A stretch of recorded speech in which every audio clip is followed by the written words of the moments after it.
এই সাবধানে আয়, গরুর লাথি খাস না যেন আবার। এই গরুর হাটে বাপ নিজে না এসে আমাদেরকে পাঠাইলো, আমরা এত কিছু বুঝি বল? এই ভাই গরু লাগবে নাকি? হ ভাই, গরু কেনার জন্যই তো আসলাম, কিন্তু কি দিয়ে কি করবো কিছুই বুঝতেছি না। আরে ভাই আপনারা বুঝবেন কেমনে?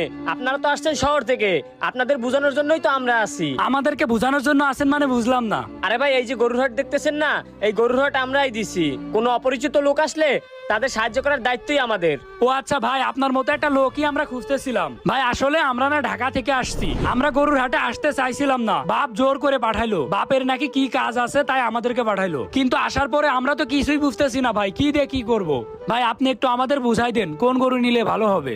ভাই হাটে তো গরুর অভাব নাই, আপনি দেখেন আপনার কোনটা পছন্দ হয় সেইটাই নিয়ে দেবো আমি। ভাই তুমি একটা কালো দেখে বড় গরু নিবা। আচ্ছা ঠিক আছে, কালো গরুই নিব।